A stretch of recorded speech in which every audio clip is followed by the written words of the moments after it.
قل جاء الحق وزهق الباطل إن الباطل كان زهوقا.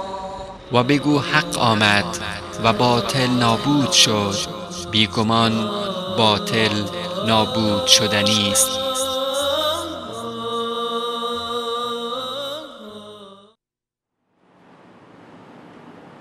بسم الله الرحمن الرحیم. الحمد لله رب العالمین و الصلاة و السلام علی سید الانبیاء والمرسلین و علی آله و صحبه اجمعین.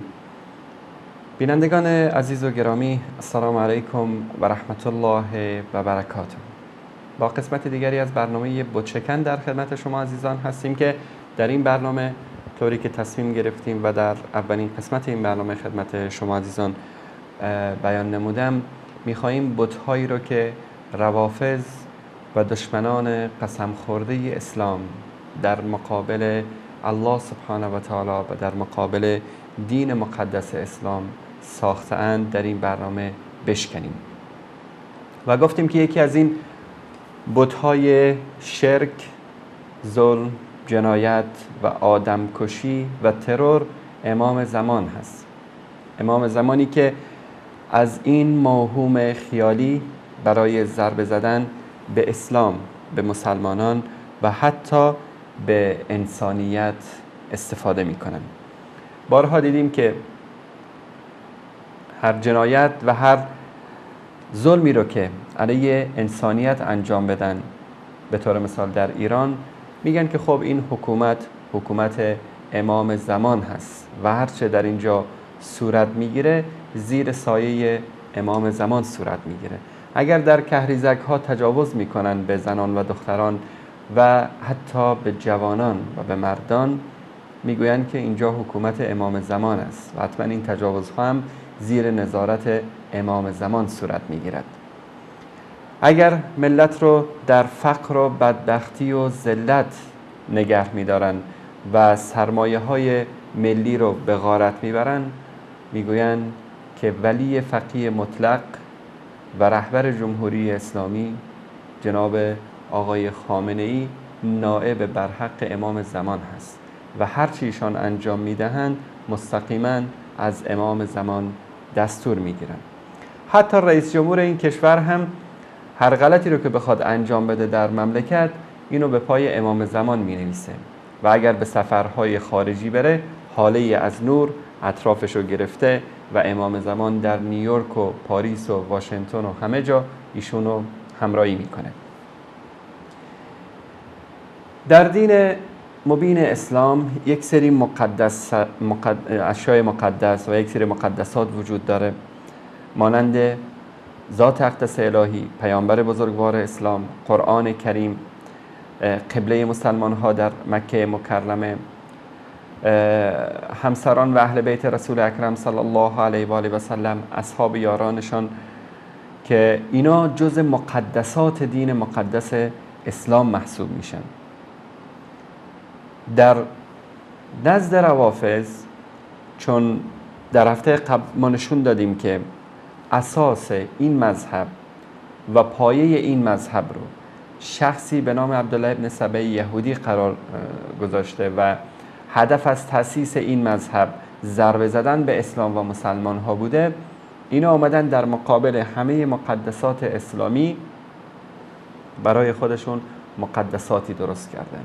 در مقابل آن اشیایی که در دین مبین اسلام دارای جایگاه والا می باشد، برای خودشون اشیای دیگری درست کردن تا اینا رو در مقابل این مقدسات علم بکنن. ذات اقدس الهی که همه موجودات غیر از ملحدین، به بزرگی او، به جلال و قدرت او اعتقاد دارن، در مقابل روافض علیاذ بالله موجودی از بازنشسته که همه اختیارات خودشو داده به دست کی؟ به دست 12 امام. اگه بخواد به کسی روزی بده، اماما رو میگه که بهشون بده. اگر بخواد به کسی فرزندی بده، این کار اماماست که این کار رو بکنن. اگر بخواد کسی رو جانش رو بگیره، خب این اماما این کار رو انجام میدن. اگر بخواد عمر کسی رو طولانی بکنه، ائمه این کار رو انجام میدن. خلاصه همه اینا رو، همه این اعمال رو، همه این صفات رو دادن به کی؟ به ائمه 12 گانه. ما در یکی از کلیپ هایی که در شبکه پخش شده و بارها پخش خواهد شد، حتی در آیه‌ای که الله سبحانه و تعالی می‌فرماید که ولله الاسماء الحسنی، الله سبحانه و تعالی دارای اسماء حسنا هست، دارای صفات برگزیده و اسماء برگزیده است برای خود. شما الله سبحانه و تعالی به این اسماء و صفاتش یاد بکنید. یکی از آخوندهای رافضی میگه که این اسماء و صفات که الله سبحانه و تعالی در اینجا ذکر کرده، منظور کیه؟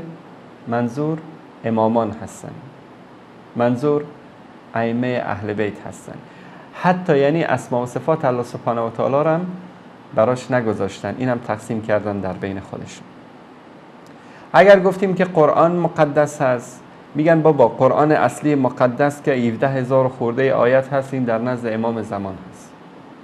اگر گفتیم پیامبر صلی الله علیه و آله و سلم مقدس است، رسول الهی است، میگن که خب امامان مرتبهشون از پیامبران بالاتر است. کلیپش رو دیدید که علی در پشت پرده وحی میفرسته برای محمد صلی الله علیه و آله و سلم. بارها در این شبکه پخش شده این کلیپ و بازم پخش خواهد شد. آخوند اصفهانی روایت میکنه که پیامبر صلی الله علیه و سلم از جبرئیل پرسید که این وحی رو به دست تو کی میده؟ گفت والا نمیدونم، پشت یه پرده ای هست، دستی میاد بیرون، اینا رو به من میده، من میارم خدمت شما.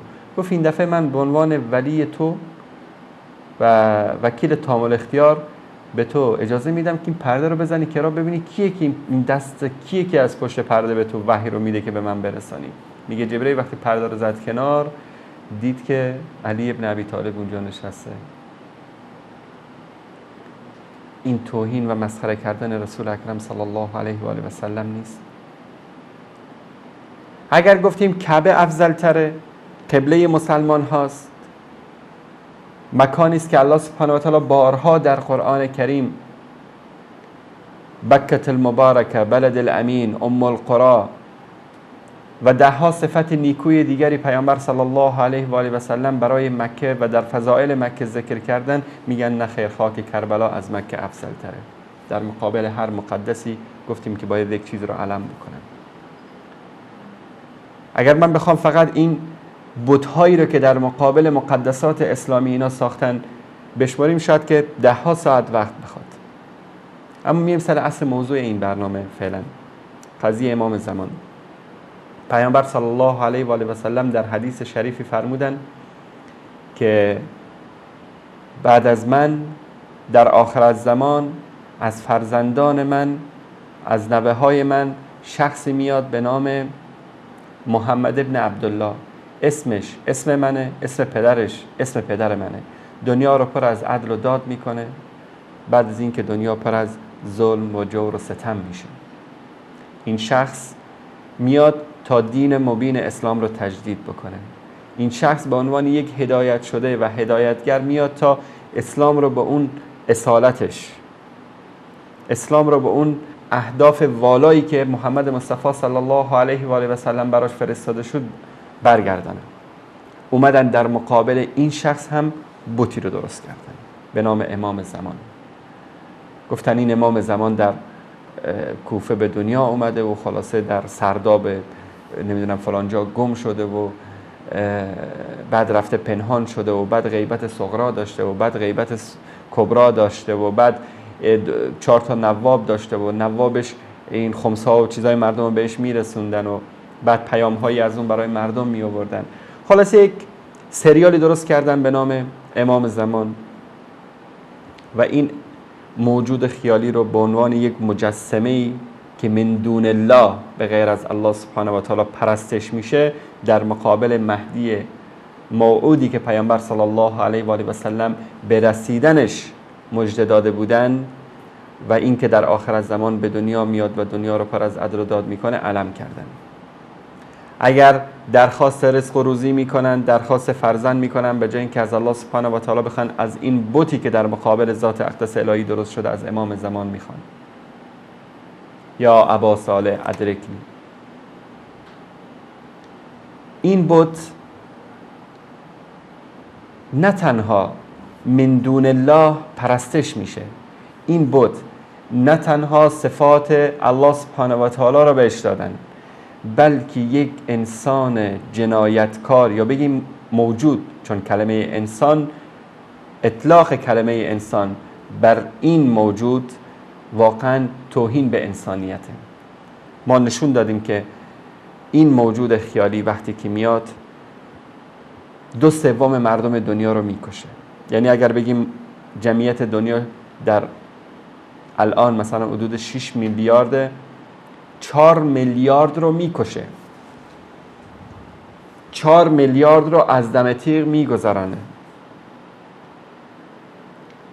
تنها به این اکتفا نمیکنه، یعنی چون وجود این موجود خیالی از کینه به اسلام و مسلمین و پیامبر و اصحابش و اهل بیتش و مقدسات اسلام پره، چون این نوه محمد مصطفی نیست، این موجود خیالی که ادعا میکنن، این نوه عبدالله ابن سبع یهودی است، همون مسیح دجالی هست که یهود انتظارشو داشتن.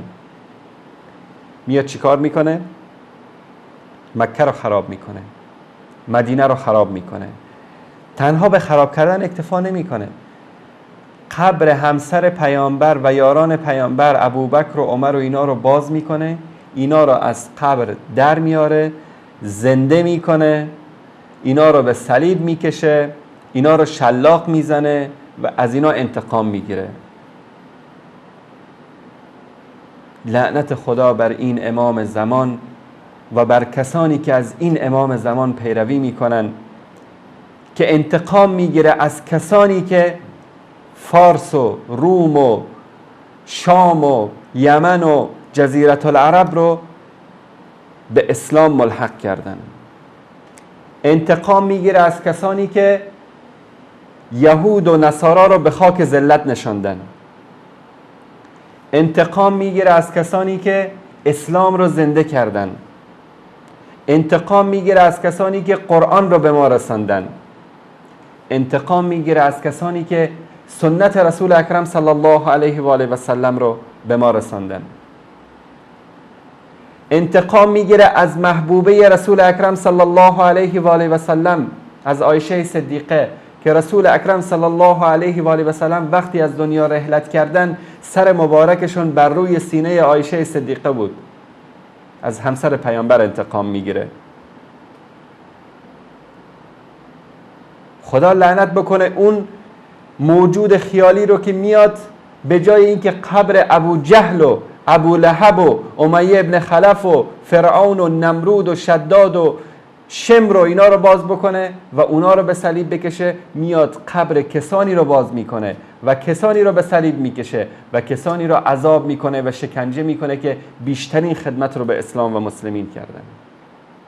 قبر عمر ابن خطاب رو باز میکنه، قبر داماد فاطمه زهرا، داماد علی مرتضی رو باز میکنه و ایشون رو شلاق میزنه.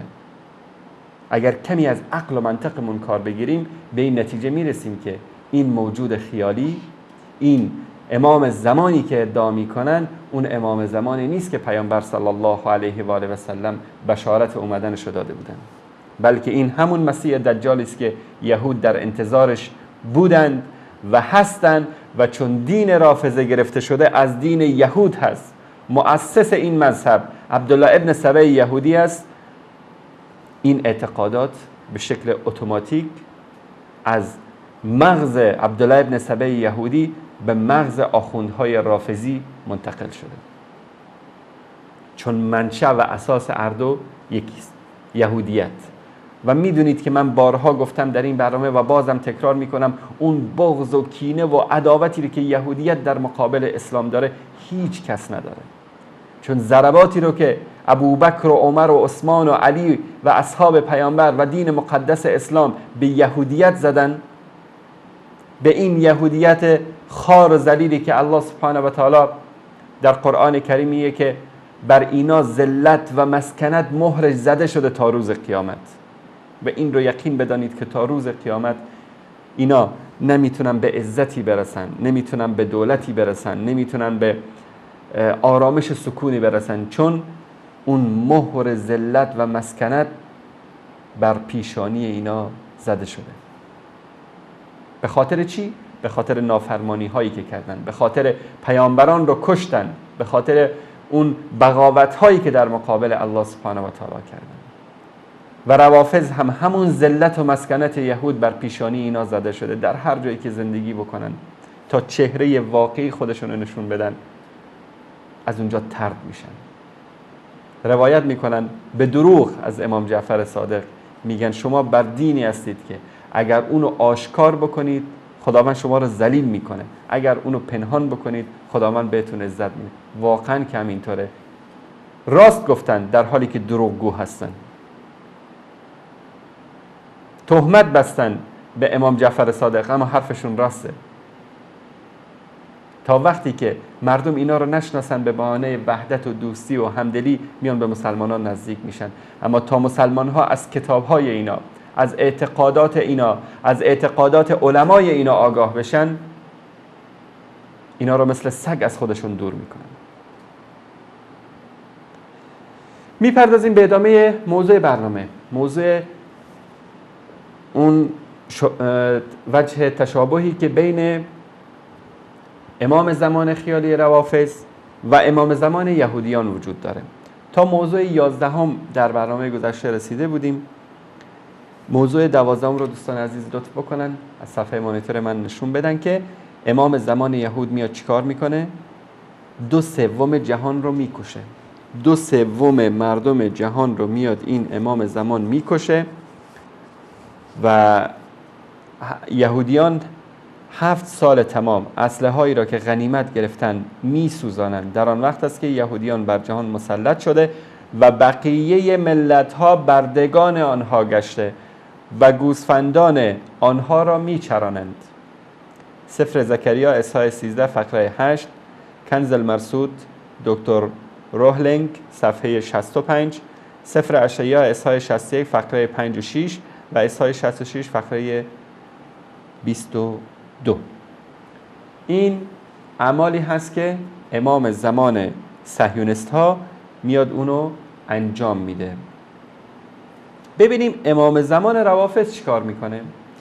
امام زمان الاحصایی از ابا عبدالله روایت جعل میکنه که ایشون گفته باشند این کار به اتمام نمیرسد مگر اینکه 2/3 مردم جهان کشته شوند. از او سوال می شود که بعد از رفتن 2/3 جهان چه میماند؟ میگوید که آیا از این که شما 1/3 بقیه باشید خوشنود نمیشوید؟ یعنی شما شیعیان همون 1/3 باشید که در دنیا باقی میمانند. یعنی الان جمعیت جهان بگیم اگر 6 میلیارده، 4 میلیاردش رو میکشن، این 2 میلیارد باقی ماندم همه شیعن. این اقلیت ناچیز که به زور خودشونو دارن به اسلام میچسبانن که 5% هم نمیشن الان در بین مسلمان ها. اگر الان حساب بکنیم، اگر امام زمان مثلا در همین سالا بخواد اگر ظهور بکنه، تعداد شیعیان 2 میلیارد خواهند بود. تعداد شیعیان در جهان. و حتی به ابو جعفر نسبت میدن که میگوید پیامبر صلی الله علیه و آله و سلم در میان امتش با نرمی رفتار کرده است و با مردم به خوبی و آرامش رفتار نموده است، اما قائم با قتل و کشتار عمل می کند. و در کتابی که با او می باشد آمده که از کسی توبه نپذیرد و کشتار کند و وای بر کسی که با او مخالفت نماید. وای بر کسی که با او مخالفت نماید. نایبش رو میبینیم در ایران، ولی امر مسلمین جهان رو، مقام عظمای ولایت رو داریم میبینیم در ایران. وای به حالت که باش مخالفت بکنی. اگر باش مخالفت بکنی سر کلت با بسیجی های کهریزک و ایوین و قزل اسار و رجای شهر است. اگر باش مخالفت بکنی سرت کجاست؟ سرت دار. این نایبشه. خب میگن کبوتر با کبوتر باز با باز کند امجنس با امجنس پرواز. همین امام زمان آدم کش ظالم دیکتاتور و اینم نایبش. انسان‌های خبیث برای انسان‌های خبیث هستند. این خبیث پیرو همون خبیثی است که در آخر زمان به قول اینا خواهد آمد و این همه جنایت‌ها را انجام خواهد داد. توبه قبول نمی‌کنه. این صهیونیست آدم کش توبه قبول نمی‌کنه. الله سبحانه و تعالی توبه رو میپذیره. پیامبر صلی الله علیه و آله و سلم در حدیثی می‌فرمایند که توبه بنی آدم پذیرفته میشه تا هنگامی که روحش به گلوگاش برسه. اون موقع است که دیگه توبه پذیرفته نمیشه. چون انسان دید، مرگ رو دید و حقیقت رو دریافت، دیگه مجالی نیست، فرصتی نیست براش که برگرده دیگه عمل صالح انجام بده. الله سبحانه و تعالی در قرآن کریم میگه ان الله یغفر الذنوب جمیعا. الله سبحانه و تعالی توبه شما را، همه گناهان شما را میبخشه، امام زمان نمیبخشه. نگفتم در شروع برنامه در مقابل هر مقدسی درست کردن، علم کردن. در مقابل الله سبحانه و تعالی که توبه پذیر است، موجودی رو درست کردن که مرتبه اون از الله سبحانه و تعالی العیاذ بالله بالاتر قرار داره. الله میپذیره اما این میگه من نمیپذیرم. اینا همه این امامان رو بر نه تنها بر انبیاء الهی، بر پیامبر صلی الله علیه و آله و سلم و حتی به ذات اقدس الهی برتری میدن. مگر کلیپشو ندیدی تو همین شبکه؟ طرف مریض بوده، اجلش اومده، ملک الموت اومده که روحش رو از بدنش جدا بکنه، این داد زده یا حسین به دادم برس. حسین 2 فرشته فرستاده، این فرشته اومدن کنار این طرف، سلام علیکم شما رو کی فرستاده؟ ما رو خدا فرستاده. برای چی فرستاده؟ برای اینکه روح اینو بگیریم، اجلش اومده. ما رو حسین فرستاده. برای چی فرستاده؟ برای اینکه شما رو نذاریم که روح اینو بگیرید. از این امامان خدایانی ساختن در مقابل الله سبحانه و تعالی که نه تنها وسیله هستن به قول اینا، رزق میدن، روزی میدن، فرزند میدن، حتی در مقابل اوامر و فرمانهای الله سبحانه و تعالی وای میستن. تو چه حق داری که روح اینو بگیری؟ ای خدا، من که از طرف حسین اومدم، من دوباره به این زندگانی میدم.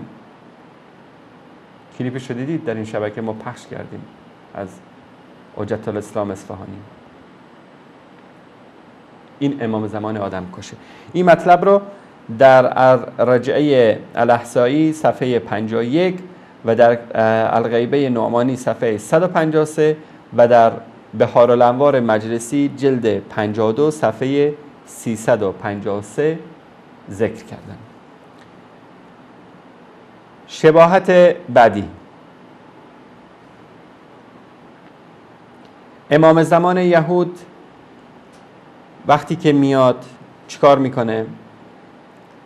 هنگام قیام مسیح دجال یهود، اجسام یهودیان تغییر کرده، جسمشون یعنی بدنشون تغییر کرده و مثل اعمارشان طولانی میگردد. در زمانی که مسیح دجال یهود ظهور میکنه، عمر یهودیا طولانی میشه. 1000 سال، 2000 سال، 3000 سال، 40000 سال، 50000 سال عمر میکنن. به تفصیل اینو آوردن در کتابشون. همچنین قداشون خیلی بلند میشه. در التلمود و تاریخی مال ظفر اسلام خان صفحه 60 این مطلب رو ذکر کرده. و امام زمان روافض چیکار میکنه؟ و انگام ظهور امام زمان رافضه اجسام امامیه نیز تغییر کرده و قدرت هر کدام به اندازه 40 نفر گشته و مردم را زیر دست و پای خود له میکنن. روضه کافی مال کلینی جلد 8 صفحه 241 و بحار مجلسی جلد 52 صفحه 317. یعنی طرفداران امام زمان هیولاهایی هستند که بقیه انسانها رو زیر دست و پاهای خود خرد میکنن. جونورن، انسان که نیستن، عقل و شعور و درک ندارن که ببینن زیر پاشون چیه. مردم همینطوری له میکنن. تو فیلم های هالیوودی شاید زیاد دیده بوده مجلسی، یا تو خوابش دیده این چیزها رو، که هیولاهایی میان و مردم رو زیر دست و پاشون له میکنن. این است امام زمانی که برای مردم میخوان نشون بدن. شباهت بعدی، امام زمان یهود. امام زمان یهود وقتی که میاد تخریب مکه مکرمه و مدینه منوره یکی از آرزوهای دیرینه یهودیان است. حتی تصاویری هم کشیدن که موشک‌هایی زدن و خلاصه مکه مکرمه و مدینه منوره رو به خاک یکسان کردن و همین در چند سال گذشته بارها تهدید کردن روحانیون آخوندهای یهودی که ما مکه رو خراب میکنیم، ما مدینه رو خراب میکنیم. این از آرزوهای دیرینه اینا هست و از زمان پیامبر صلی الله علیه و آله و سلم که از جزیره العرب اخراج شدن، آرزوی اینا چی بوده؟ تخریب مکه مکرمه و مدینه منوره. اما ببینیم که امام زمان روافض چیکار میکنه. امام زمان خیالی و تخریب خانه کعبه. امام زمان خیالی مال روافض که میاد همه مساجد روی زمین رو ویران میکنه و از خانه کعبه و مسجد النبی صلی الله علیه و آله و سلم آغاز نموده و به این بهانه که آنها را به اساس اولیه باز میگرداند همه اینا رو نابود میکنه. از زبان ابو جعفر روایت جمع میکنن که وقتی قائم قیام میکنه به کوفه رفته و در آنجا 4 مسجد را ویران میکند و هیچ مسجدی را که در روی زمین شرف و عزتی داشته باشد رها ننموده و ویران میکند. الرجعه احصایی صفحه 184 و 162، الارشاد مفید صفحه 365. هر مسجدی که عزت و شرفی داره، مساجدی مانند مسجد الاقصی، مسجد الحرام، مسجد النبی، مسجد قبا، مسجد قبلتین، مسجد اجابه، مسجد غمامه، مساجد بزرگی که عزت و شرف دارن، این مساجد رو امام زمان چیکار میکنه؟ میاد خراب میکنه. ببینیم که امام زمان یهود چه دستگلی به ها میده.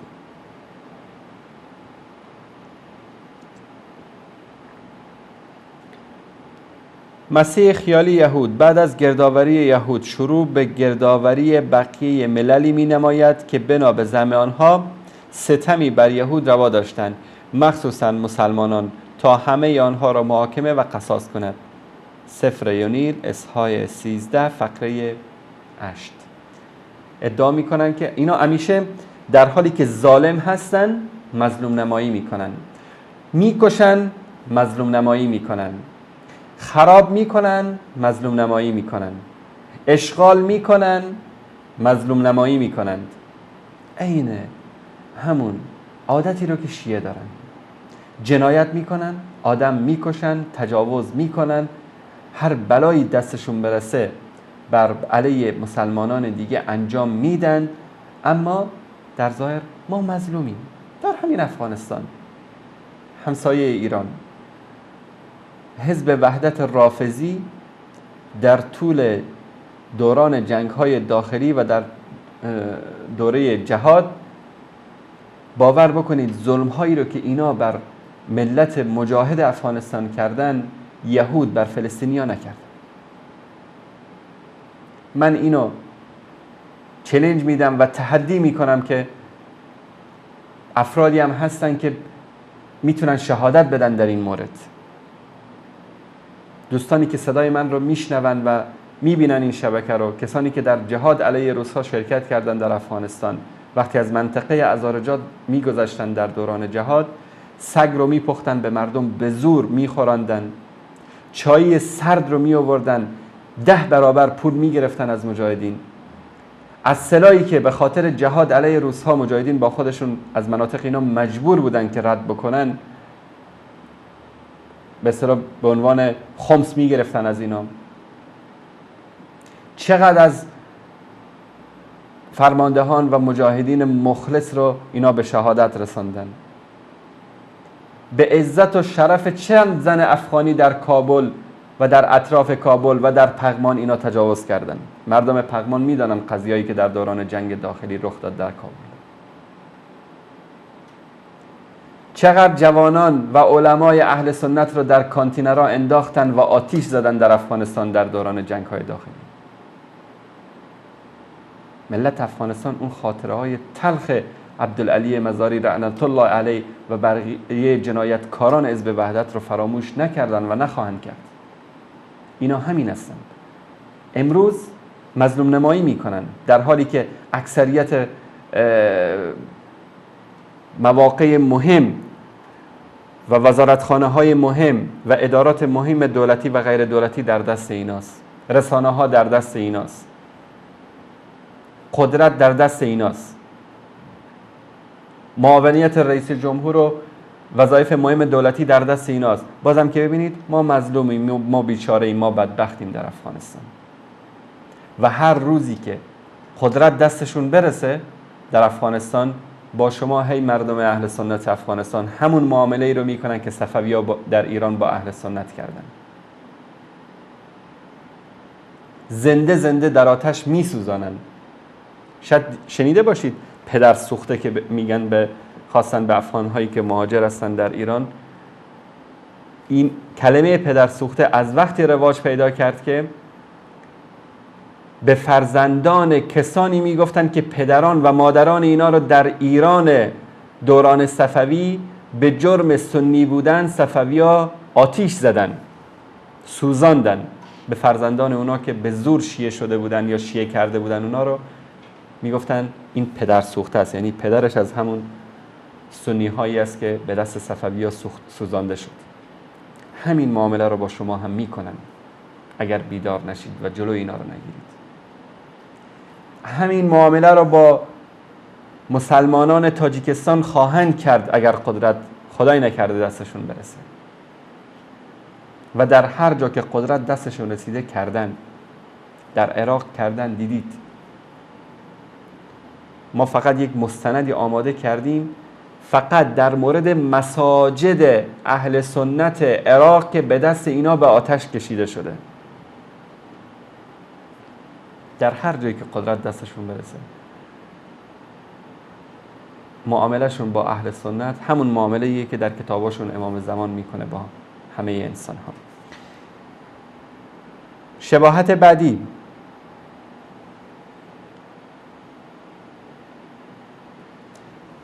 مجلسی از ابو عبدالله جعل میکنه که وقتی قائم خروج میکنه بین او و عرب و قریش جز شمشیر نخواهد بود، تا حدی ظلم و ستم میکند که برای تبریر و توجیه این ستمها از ابو جعفر جعل کردند که گفته است بسیاری از مردم میگویند که این از آل محمد نیست، یعنی این امام زمان فرزند پیامبر صلی الله علیه و سلم نیست.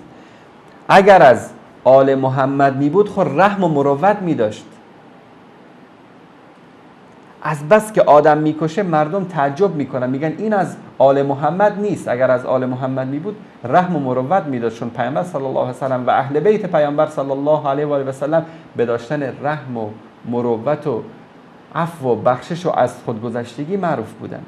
رسول اکرم صلی الله علیه و سلم وقتی مکه رو فتح کردن، همون کسایی که زده بودنش، زخمی کرده بودنش، یارانش رو کشتن، عموی عزیزش حمزه سید الشهدا رو در احد کشتن، پیکرش رو پاره پاره کردن، جیگرش رو در آوردن، مسله کردن مسلمان ها رو، یاران عزیز پیامبر رو به شهادت رسوندن. همون مردم مکه‌ای که اموال و دارایی پیامبر و مسلمان ها رو غارت کردن، لشکرها کشیدن برای نابودی پیامبر. وقتی که اومد مکه رو فتح کرد چیکار کرد؟ در طول تاریخ بشریت نمونه ای برای این نمیتونید پیدا بکنید. بروید همه شما، اذهبوا فانتم الطلقاء، بروید همه شما آزادید، از کسی انتقام نگیرید.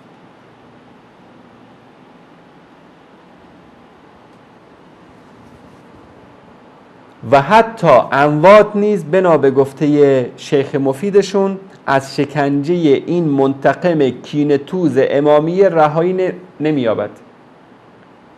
500 تا یک جا گردن میزند. در ارشاد مفید صفحه 364 آوردن که امام زمان که میاد 500 تا گردن میزنه، یکی دوتا نه، 500 تا رو یک جا میاره گردن میزنه. مثل این ماشینایی که در اروپا آمریکا برای گردن زدن مرغا دارن، مرغا رو میارن گردن میزنن، هزار تا مرغا یخچالی رو. امام زمان اینا همینطور دستگاهی درست میکنه که 500 تا میندازه توش، انسانا رو گردن میزنه. جالب اینجاست که حتی تعداد کشته های او نیز با کشته های مسیح مورد پندار یهود برابر است. یعنی همون تعدادی رو که میگن امام زمان میکشه، 2/3 جمعیت دنیا رو، همون 2/3 مسیح دجال یهودم میکشه. بهار مجلسی جلد 52 صفحه 355، ارشاد مفید صفحه 364 و بهار مجلسی صفحه 52 صفحه 338 جلد 52. شباهت بعدی، امام زمان یهود چی کار میکنه؟ امام زمان یهود میاد بعد از قیامش مردم رو در بیت المقدس جمع میکنه و برایشان دولتی تشکیل میده و دنیا را از غیر آنها خالی میکنه و تا مدتی طولانی مرگ به سراغشان نمی آید. گفتیم که در هفته گذشته من نشون دادم از شمیم گل نرگس، از نرم افزاری که درست کردن که پیامبر اصلا نمیدونم 40,000 سال عمر میکنه و حضرت علی نمیدونم 30,000 40,000 سال عمر میکنه و هر سال یه پسری هم خونش به دنیا میاد و دارای 40,000 پسر میشه و از این حرفا تو کتاباشون هست، ما نشون دادیم از کتابای خودشون. یهود هم چیکار میکنن؟ دولتی تشکیل میدن در بیت المقدس، بعد همه یهود رو در اونجا جمع میکنن، بقیه رو دنیا رو خالی میکنن از اینا، یعنی بقیه همه مخالفین رو قتل عام میکنن، میکشن و تا مدتی طولانی مرگ به سراغ اینا نمیاد و عمرشون بسیار طولانی میشه. هر کدومشون 30,000 40,000 50,000 سال عمر میکنن. در کتاب افهام الیهود صفحه 125 این مطلب رو ذکر کرده. اما امام زمان شیعه ببینیم که چه دسته گلی به آب میده. به دروغ از امام جعفر صادق روایت کردن که در دوران ما بعد ظهور مدت فرمانروایی آن حضرت 50,000 سال است و مدت فرمانروایی امیر مومنان علیه السلام 44,000 سال است.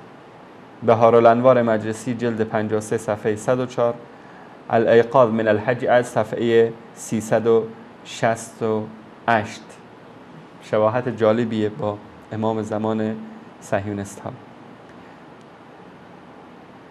امام زمان یهود در شباهت بعدی چیکار میکنه؟ محاکمه و قصاص همه ملت ها به خاطر یهود و به بردگی گرفتن آنها.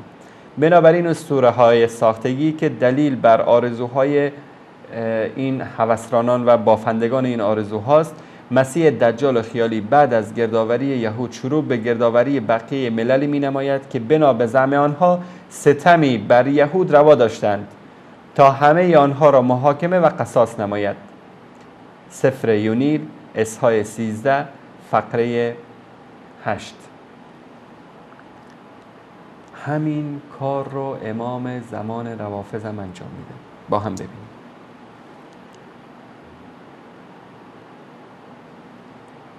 همه کسانی که به اهل بیت عصمت و طهارت علیهم السلام ستم کردند به دنیا برگردانده میشوند و انتقام از آنها گرفته می شود. چنانکه امام صادق علیه السلام میفرماید، البته اینو به دروغ نسبت میدن به امام جعفر صادق رحمت الله علیه، هنگامی که قائم ما قیام کند همه کسانی که مؤمنین را آزار دادند در زمان آن حضرت برمیگردند و مؤمنان از آنها انتقام میگیرند. بهارالانوار جلد 52 صفحه 314 و جلد 53 صفحه 90 و دلائل الامامه صفحه 247. دقیقاً همون کاری رو که مسیح دجال یهود انجام میده، همون کار رو امام زمان مزعوم روافض هم انجام میده.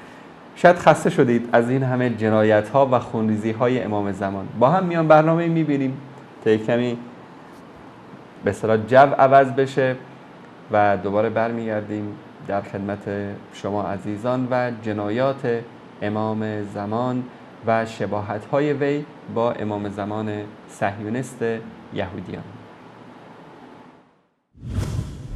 امام زمان آدمکش.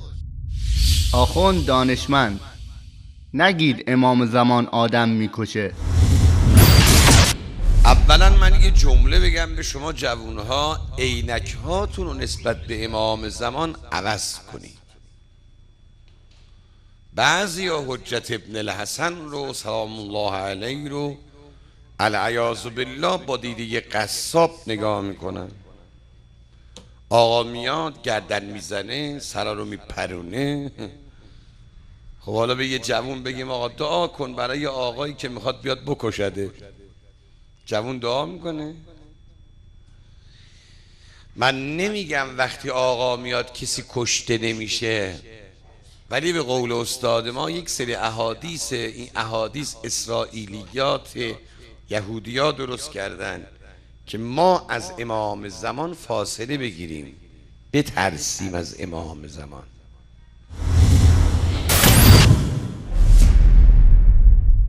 اما با هم ببینیم آیت الله مجتهدی تهرانی چه میگوید. اینجا میشه، اما انشاءالله قبل از اینکه آخوندان اینجا گرواتی بشن، حضرت مهدی علیه السلام انشاءالله تشریف میاره، ریشه همه‌شون میزنه. اینقدر میکشه از آخوندا که نهر آخوند جاری میشه. روایت داره حضرت مهدی علیه السلام تشریف داره، اینقدر از ماها میکشه شما که دیگه حساب نداره. آخونده اینقدر میکشه تا خون جاری میشه. روایت داره از بچگی ما این واعظام شنیدیم، نشدید؟ این پیرمردا یادش حرفای منو، چون اینا قدیمیان، اینا که من میگم از واعظای قدیم شنیدن روایت، خودم هم دیدم که اینقدر نهر خون جاری میشه. من آسیاب میگن دستور علما. آها باشه. حالا ببین چقدر وقت اون آخوند ژیگولی که امام زمان میکشتش میگه اینجا نره، اینجا قدیمی فکر میکنه. چقدر خره در اینجا قدیمی فکر میکنه. بهش بگو اقبال منصوره گفت خیلی خره. بعضی ها حجت ابن الحسن رو سلام الله علیه رو العیاذ بالله با دیده قصاب نگاه میکنن. آقا میاد گردن میزنه، سرا رو میپرونه.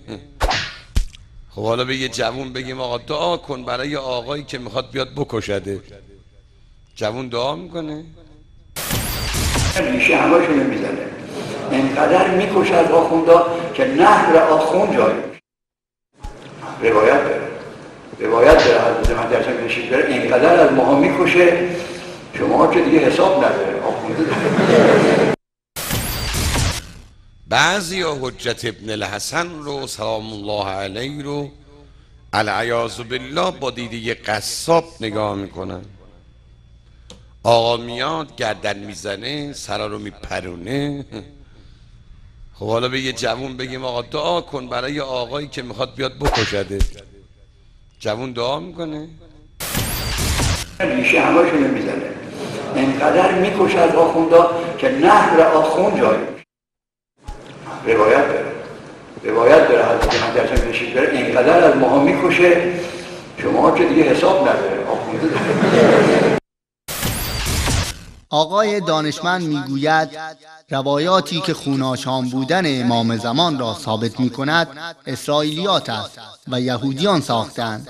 اکنون با هم بنگریم که این یهودیان چه کسانی هستند.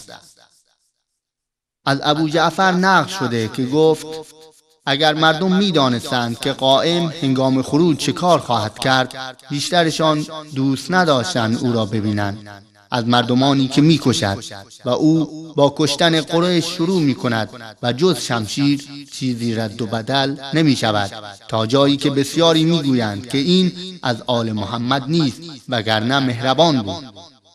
بهار الانوار جلد 52 صفحه 354، الغیبه نعمانی صفحه 238، الزام الناصب جلد 2 صفحه 247. از ابو جعفر نقل شده که گفت اگر مردم بدانند که امام قائم وقتی ظهور کند چه خواهد کرد، اکثر آنان آرزو می کردند که کاش او را نبینند، از بس که مردم را می کشد. حتی بسیاری از مردم خواهند گفت این از آل محمد صلی الله علیه و آله و سلم نیست، اگر از آل محمد می بود رحم می کرد. بهار الانوار جلد 52 صفحه 353، الغیبه صفحه 153. از ابو عبدالله نقل شده که گفت وقتی که قائم آل محمد صلی الله علیه و سلم خروج کند، 500 نفر از قریشیان را جمع می کند و گردن آنها را می زند و سپس 500 نفر دیگر را نیز جمع می کند و گردن آنها را نیز می زند و این کار را 6 بار تکرار می کند، یعنی 3000 نفر. و گفته شده که تعداد قریشیان 3000 نفر بوده است. چون این روایت در آن زمان بوده و آن زمان تعداد قریشی ها اندک بوده، به این دلیل تعجب کرد. گفت آری، خود و موالی آنها این تعداد هستند. بهار الانوار جلد 52 صفحه 338، الارشاد مفید جلد 2 صفحه 383، روضة الواعظین صفحه 265، الغیبه نعمانی صفحه 240. بینندگان عزیز، امام زمان که از دیدگاه خود آقایان انسانی وحشی صفت و خوناشام و خونریز است، به گونه‌ای که روی حجاج و چنگیز و هیتلر را سفید می کند، آیا دعای فرج و ظهور چنین موجود خوناشامی حماقت نیست؟ قضاوت با شماست.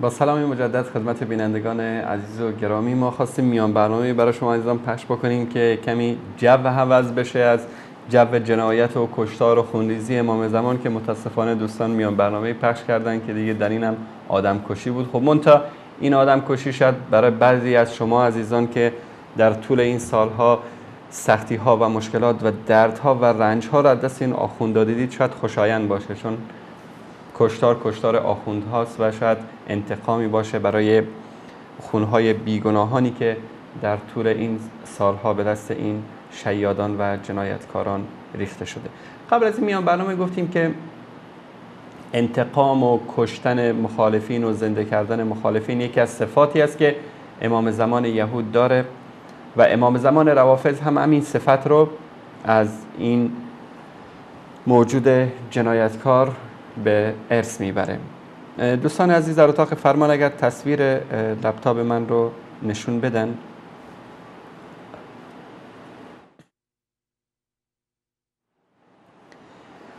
بله، این نرم افزار شمیم گل نرگس هست که توسط مؤسسه ولیعصر مال آیت الله قزوینی ساخته شده. اینجا هم این مؤسسه تحقیقاتی حضرت ولیعصر، عین جیم، کشف الله سره، قم، خیابان معلم، کوچه 12 پلاک 29. اینم شماره تلفنش. و ایشون میدونید که فعلا یکی از شبکه‌های تفرقه افکن رافضی به نام زلالت یا ولایت رو اداره میکنه. در بخش بعد از ظهور این نرم افزار که از طرف اینا ساخته شده و یکی از نرم افزارهایی است که جایزه هم گرفته از طرف دولت ایران به خاطر اینکه این جنایت‌های امام زمان خیالی رو منعکس میکنه، در بخش بعد از ظهورش که ما کلیک بکنیم چیزای جالبی هست در اینجا که هر کدوم اینا به تنهایی نیاز داره که انسان اینا رو بخونه، اما من فقط به نکات جالبی اشاره میکنم در این اولین برنامه‌های عملی پس از ظهور و قیام که در اینجا میاد پرچم‌هایی رو میاره و آدمایی رو میکشه و خلاص از این حرفا. دیگه بازگشت رسول اکرم صلی الله علیه و آله و سلم، برگشتن عیسی. بنی امیه را از دم شمشیر میگذرانه. اینم روایاتش رو اینجا آورده.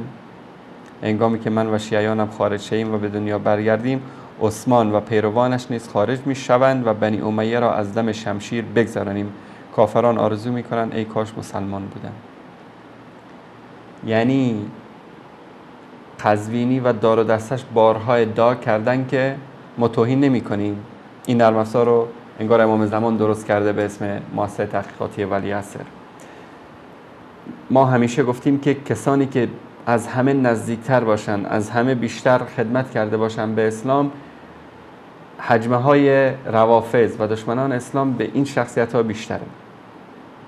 عثمانی که با 2 دختر پیامبر صلی الله علیه و آله و سلم ازدواج کرد، عثمانی که جیش العسره رو در غزوه تبوک همه مال و داراییش رو پرداخت و این لشکر رو مجهز کرد برای نبرد با کفار، عثمانی که در کنار پیامبر صلی الله علیه و آله و سلم تا آخرین قطره خونش بایستاد و از اسلام دفاع کرد، عثمانی که در راه اسلام 2 مرتبه هجرت کرده با دختر پیامبر صلی الله علیه و آله و سلم، 1 مرتبه به حبشه، 1 مرتبه به مدینه منوره. این جنایتکار وحشی در آخر زمان میاد چیکار میکنه؟ میگه که هنگامی که من و شیعیانم خارج شدیم و به دنیا برگشتیم، عثمان و پیروان او نیز، دوستان عزیز اگر نشون بدن لطف کنن این صفحه رو، خارج شوند و بنی امیه را از دم شمشیر بگذرانند. کافران آرزو میکنند که ای کاش مسلمان بودند. بهار الانوار جلد 53 صفحه 64. این در مورد بنی امیه. و این که گفتیم مثل مسیح دجال یهود یا همون امام زمان یهود و صهیونستا میگه که عمرشون طولانی میشه. اینجا هم اگر لطف بکنن دوستان نشون بدن 50,000 سال حکم میکنه. در روایتی آمده که مدت سلطنت حضرت رسول در رجعت 50,000 سال است. امام صادق در تفسیر این آیه فرمودن که روزی که 50,000 سال است روزگار رجعت حضرت رسول اکرم است که در رجعت مدت فرمانروایی آن حضرت 50,000 سال است و مدت فرمانروایی امیر مومنان علیه السلام 44,000 سال. بهار الانوار جلد 53 صفحه 104، الایقاظ صفحه 368. بعد پیامبران علی رو یاری خواهند کرد و جنگ صفین دوباره همین جنگ صفین و دوباره مرده ها رو زنده میکنن. سبحان الله. یعنی مذهبی که سراسر کشتن، بستن، تجاوز کردن، خراب کردن، خونریزی باشه، حالا چه نیازی است که دوباره جنگ صفین دوباره تکرار بشه، طرف مقابل زنده بشن، اینا هم که زنده شدن برگشتن دوباره به جان هم دیگه بیفتن. منتها اینجا فرقش اینه که لشکر علی ابن ابی طالب همه مخالفینش از دم تیغ میگذرن. جنگ صفین توجه بکنید ببینید. علی علیه السلام را در زمین رجعتی خواهد بود، با فرزندش حسین علیه السلام با علم خود خواهد آمد تا انتقام بگیرد از بنی امیه و معاویه و آل معاویه و هر که با آن حضرت جنگ کرده باشد. پس خدا یاوران او را از اهل کوفه زنده کند و 70,000 کس از سایر مردم پس با ایشان ملاقات می کند و در صفین مثل مرتبه اول تا همه را بکشند و کسی از ایشان نماند و خبر بیرون نبرد. پس خداوند ایشان را ببرد به سوی بدترین عذابها با فرعون. بهار الانوار مجلسی جلد 53 صفحه 74. و حوادث بعد از ظهور اینجا مسائل مهم دیگری هم ذکر میکنه. من یک مطلبی هست که دفعه قبلم خدمتتون نشون دادم و دوست دارم این مرتبه هم این رو ببینید تا شدت بله این زنده میشوند تا انتقام بگیرند. همه یعنی شما تصور بکنید از زمان پیامبر صلی الله علیه، از زمان هابیل و قابیل، همه کسایی که مظلوم کشته شدن همه اینا زنده میشن، ظالم مظلوم، همه این قبرها باز میشه، اینا با کفناشون با اون قیافه ها میان زنده میشن. دوباره اون که مقتول هست، مظلوم هست، از ظالم و قاتل انتقام میگیره. یعنی چی؟ مثل همون تصاویری که امروز شما میبینید در فیلم های هالیوودی، چون همین مسائل در کتاب های یهود و نصارا هست، از روی همین قصه ها و داستان ها دارن فیلم درست میکنن و همین افکار منتقل شده به روافض. هر کس را که عذاب و شکنجه کرده باشد از او انتقام بگیرد و اگر مؤمنان را به خشم آورده باشد او را به خشم میآورند و اگر مؤمنی را کشته باشد در عوض او را بکشند. پس مؤمنان 30 ماه پس از کشتن دشمنان خود زندگی کنند و بعد از آن همه در یک شب بمیرند، مؤمنان به بهشت و دشمنان به بدترین عذاب جهنم گرفتار شوند. و این در تضاد هست با اونجا که میگه که 44,000 سال حکومت میکنن و 50,000 سال حکومت میکنن. اینجا میگه که نه، 30 ماه میکشن و بعد از اون همه مؤمنان میمیرن. بهارالانوار مجلسی جلد 53 صفحه 44 جلد 16 همچنین این مطلب رو ذکر کرده و حق الیقین هم صفحه 341. و در این روایت بعدی شلاق خوردن زنی که حضرت زهرا را اذیت کرد. در حدیث دیگری پرده از نام زنی برداشته شده که حضرت زهرا علیه السلام را خیلی رنج میداد. آن زن حمیرا در رجعت برگردانده می شود و به دست مبارک مهدی به مجازات می رسد. بهار جلد 52 صفحه 314 و جلد 53 صفحه 90. و همچنین روایت های دیگری رو و همچنین همه کسانی که به اهل بیت عصمت و طهارت علیهم السلام ستم کردند به دنیا برگردانده میشن و انتقام از آنها گرفته می شود. چنان که امام صادق علیه السلام میفرمایند هنگامی که قائم ما قیام کند همه کسانی که مؤمنان را آزار کردند در زمان آن حضرت برمیگردند و مؤمنان از آنها انتقام میگیرند. دلایل الامامه صفحه 247. یعنی همسر پیامبر، مادر مؤمنان عایشه صدیقه، محبوبه رسول اکرم صلی الله علیه و آله و سلم رو امام زمان اینا زنده میکنه و او رو مجازات میکنه. به چه جرمی؟ به چه جرمی مجازات میکنه؟ به جرم این که همسر محمد مصطفی است، همسر کسی است که اجداد قزوینی و دار و دسته او و یهودیان کینه توز بنی نذیر و بنی قریظه و بنی قینقاع و خیبر و غیره را تارمار کردند. به خاطر این میاد از همسر رسول اکرم صلی الله علیه و آله و سلم انتقام میگیره. امیدواریم که الله سبحانه و تعالی اینها را در این دنیا با همین کینه و بغض و عداوتی که دارن بمیرانه و در آخر الزمان با همان کسانی که به دین مبین اسلام و به محمد مصطفی و به یاران رسول اکرم صلی الله علیه و آله و سلم کینه و بغض داشتن، مانند ابو جهل و ابو لهب و امیه ابن خلف و عتبه و شیبه و غیر جنایتکارانی که در بین کفار و مشرکین با رسول اکرم صلی الله علیه و آله و سلم عداوت کردن، دشمنی کردن و بغض و کینه داشتن و همونطور به هلاکت رسیدن. الله سبحانه و تعالی اینا رو با اونا یک جا در اسفل السافلین محشور بگردانه. السلام علیکم و رحمت الله و برکاته.